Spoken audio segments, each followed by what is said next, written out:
Hong Kong's unaffordable housing market has been blamed over the years on everything, from civil unrest to its struggles with attracting business investment and talent. Hong Kong has been always one of the world-class highest residential price market globally actually. 政府本身有一個好強嘅動機咧，去將佢賣地嘅收入咧，去最大化嘅。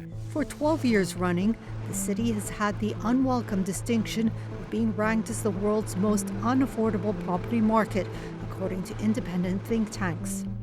In 2021, the Demographia International Housing Affordability Study found it would take 23 years for a middle-income family in Hong Kong to own a home outright if it were to devote its entire earnings to buying a home. 我諗喺香港市民嚟講，我哋未來樓市嘅不穩定性就太多。如果我諗緊我嗰刻唔買，可能我而家買唔到呢一個單位係適合我一家人去生活嘅需要。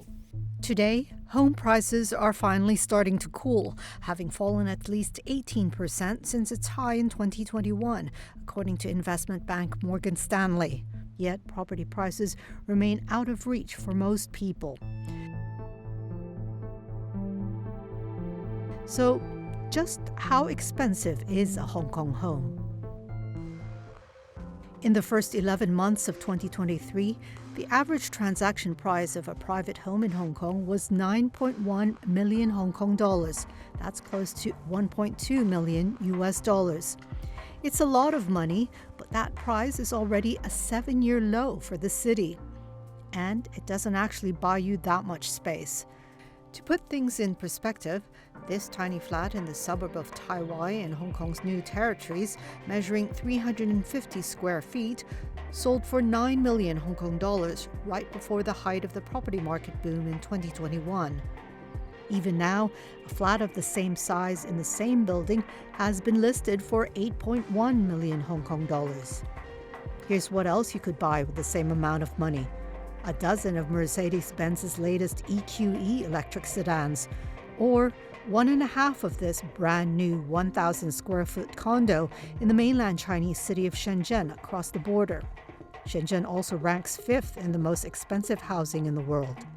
One major reason is government is selling land through the tender process. And through the tender, the highest price bidder will get the land. Hong Kong's dense population has often been blamed for its expensive housing, with most of the city's 7.5 million population living on just 45 square kilometers of urban residential land. But small as it is, Hong Kong is not that tiny. The city scales just over 1,100 square kilometers and has plenty of land left unused, even when you remove the 40% of land earmarked for country parks. So, why is there not enough land? For years, the government has said that Hong Kong's housing crisis was due to a land shortage, sparking a debate over sites that can be freed up for homes and the land reserves amassed by the city's major developers. Developers are known to hold more than 1,000 hectares of reserves in the New Territories, but they have denied hoarding land. Instead, they blame red tape and the lack of transport infrastructure for holding up their projects. Once developer bid a high land price, they will add the construction cost, they will add the profit, then it will come to the residential price. So we have been facing this high residential price over a few decades already. And it is mainly due to the limited land supply available in the market. But one expert in land research argues the constant expansion of infrastructure and the way the government administers the city's land economy are what have been pushing up home prices. 賣地出嚟做攞到啲錢咧，其實會用嚟做更加多地，係啦。嗰啲做咗嚟地咧，咁佢又會賣一個好嘅價錢咧，去令到佢更加多錢去起基建。見到就係我哋個地價越貴，我哋嘅租會越貴，我哋樓價越貴咯。所以其實成個遊戲玩法，我哋以往嗰個土地經濟，其實係 at the expense of 香港普羅市民嘅一啲生活嚟得到嘅。But how does Hong Kong's land economy work? Hong Kong's land is owned by the government, but there are barriers that make it hard to simply release more affordable land for housing. In principle, the Hong Kong government owns all of the city's land. It sells plots to developers through a tender process each year and grants them 50-year leases to build private flats, hotels, and offices. This ensures that the government earns enough money and that it upholds the free market philosophy. But critics have long criticized the land sale process. Developers place their bids, which the government then compares and grants to the highest bidder. 我哋其實唔係冇地嘅，因為就咁講，佢不斷造地㗎嘛。但係佢造地嘅，佢只係唔係落到普通市民手咯。佢做咗地出嚟，其實佢一定會透過限制嘅供應，個土地喺度，但係佢唔放出嚟市場嗰度。咁透過呢個方法去令個價格、嗰個物業價格、個土地價格仍然維持喺一個高嘅水平咯。The government can also choose not to put up residential land for sale, even when it's available.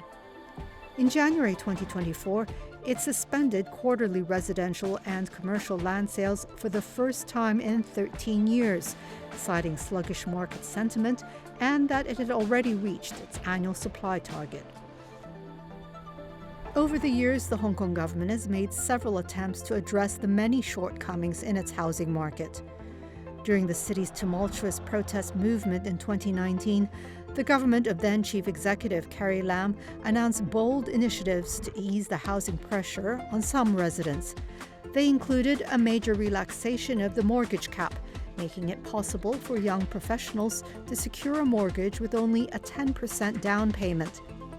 Meanwhile, the government has promised to raise land and housing supply through a myriad of initiatives, including the Northern Metropolis, a planned mega project in the new territories to provide residential and commercial land and to further connect with neighbouring Shenzhen, as well as Lantau Tomorrow, a massive and costly reclamation scheme.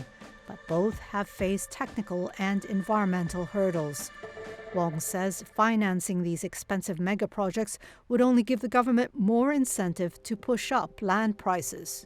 如果以北部都會區同明日大嶼個 setting 嚟講嘅話，政府而家佢遇到最大問題係佢唔夠錢，佢唔夠錢去做北部都會區同埋明日大嶼，因為講緊係過萬億嘅一個嘅即係開支嚟嘅，一個賣地，一個係公私合營。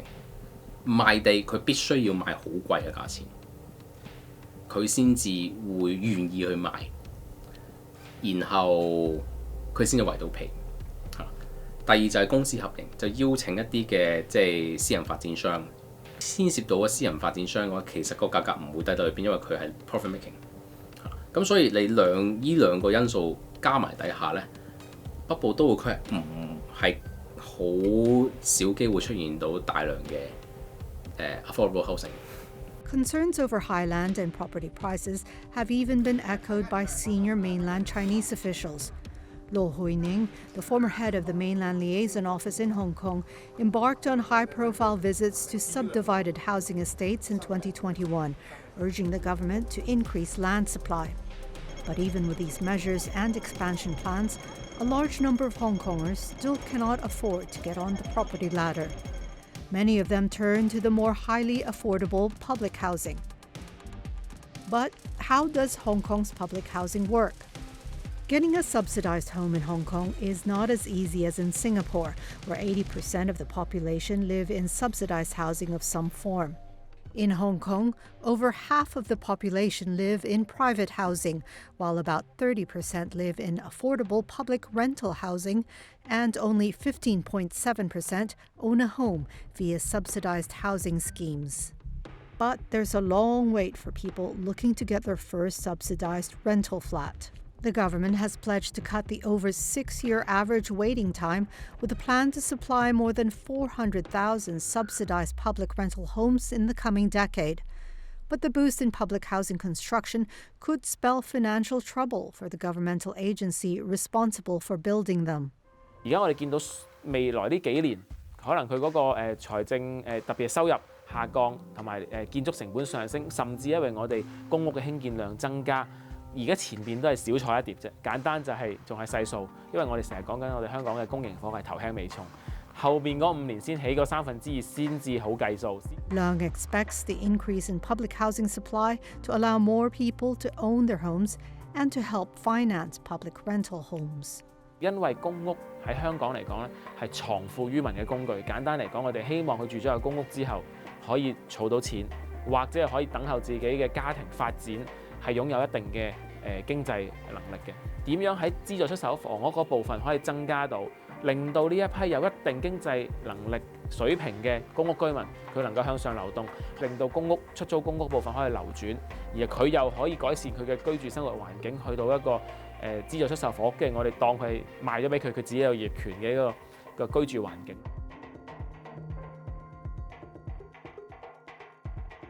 With property prices falling, Hong Kong announced in 2023 measures to ease the current housing market slump, including easing property curbs and levies for the first time in over a decade.